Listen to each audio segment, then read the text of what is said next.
Hello everybody, welcome back to Miss B's Plan B. It's lovely to see you. I hope that you're well. Today is going to be our second session learning about symmetry. So if you think back to our last video, we started learning a bit about symmetry and you all went on a symmetry hunt. So my first question for you today is to have a think. Can you remember what symmetry is? You might want to pause the video so you can share your thoughts with somebody you're with. Have a little think, what do we actually mean when we talk about symmetry? And let's find out if you got it right. So symmetry is when we change a shape in some way so that it is still looking exactly the same as it did before. And the type of symmetry we have been looking at is called reflective symmetry. And then you went off on your symmetry hunts to find some examples in your local area. And what I'm going to start by doing is just recapping what do we mean by reflective symmetry. So here's my example with the heart. I want you to imagine if I had a mirror and I placed it on the dotted line here and I looked in the mirror, I would see the other side of the heart. It would look exactly the same as if I took the mirror off, so my shape would still look complete. So you could, if you've got a small mirror, you can test using a mirror if it is exactly the same. One important thing to notice when we talk about reflective symmetry is all things are exactly the same distance from your mirror line. So for example, these hearts on either side, they are exactly the same distance from the mirror line. It's just flipped over.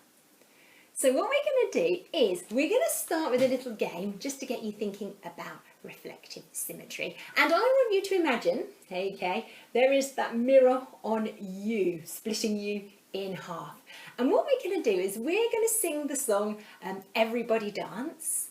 And during that time I want you to have a boogie, really enjoy it. And then when I say everybody stop, I want you to freeze. But your extra challenge is today to freeze so that you have reflective symmetry. So you will need to think about what is happening on both sides of your body so it is exactly the same. For example, I might put both of my hands on my shoulders. Okay, then it would be reflective symmetry. I might put both of my hands on my head. I might stretch them out to a star and my legs might be stretched out the same distance too.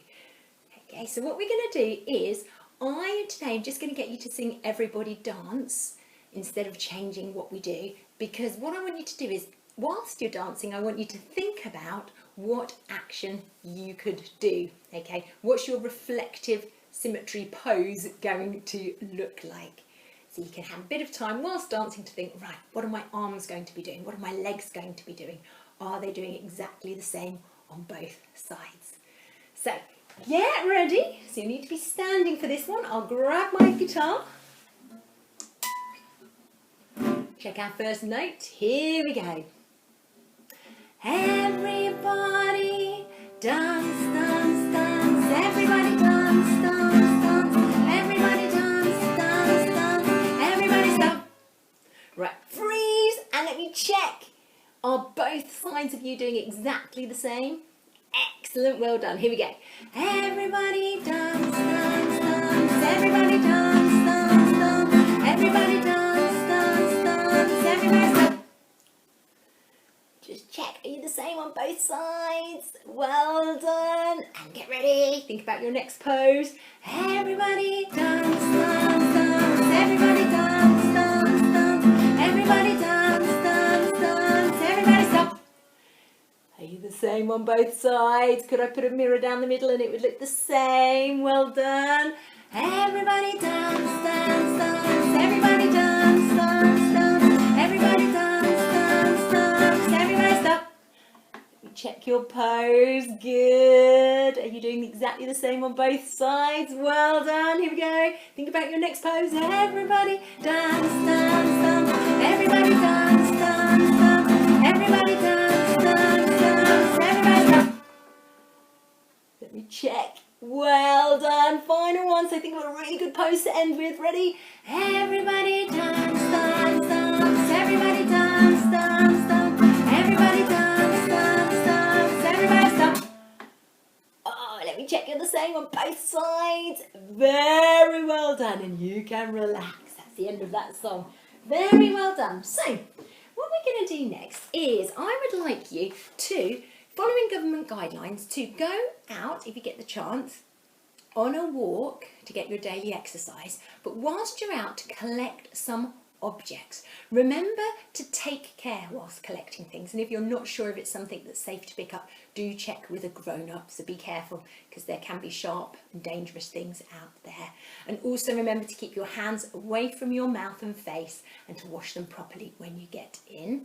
And what I'd like you to do is to collect some objects on the forest floor, because remember, we don't want to be picking living things, okay? The only exception might be, for example, I did some weeding in my garden, so got some weeds that I've got in my collection, or you might have someone who's done some pruning near you and cut some bits off, or some dead flowers that were in a vase and have now died, and you might be able to use those. And what I want you to do is collect all your objects. When you get them home, sort them into piles. Start looking for ones that are the same, because what we want to do is we're going to have a go today at creating a symmetrical pattern. So we're going to have to be putting objects on either side that are the same.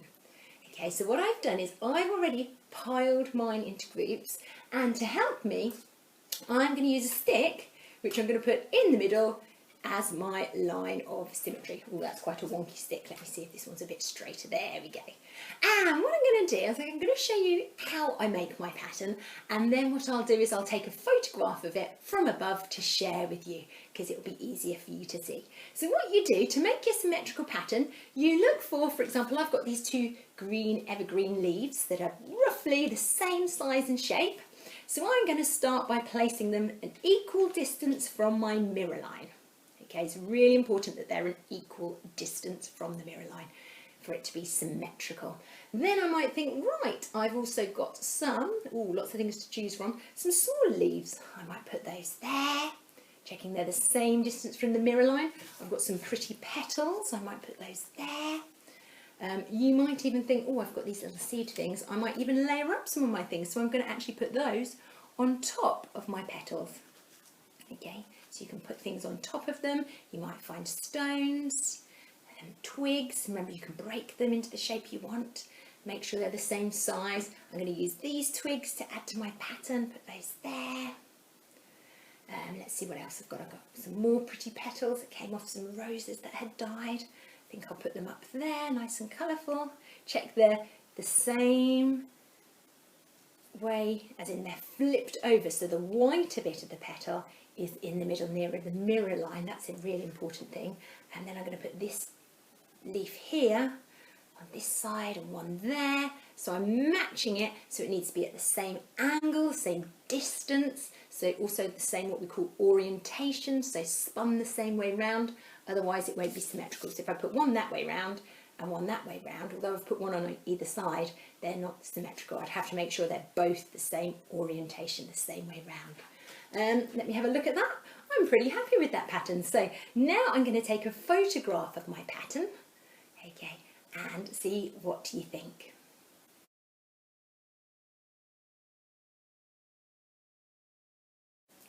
So I hope you liked my symmetrical pattern, and I hope you have lots of fun making some symmetrical patterns of your own. Remember, if you can't get out, you might even like to use objects you find around the house to make some patterns with as well. Another thing you might like to do, if you can get outside, is depending on the weather, I managed to do some in the snow because we had some snowy weather, and I'll show you those pictures in a minute. But you might, because we've also had a lot of rain after the snow, you might even want to draw some symmetrical patterns in the mud, which could be lots of fun. You could use a stick and make some lovely symmetrical patterns like that. So here are my snowy symmetrical patterns.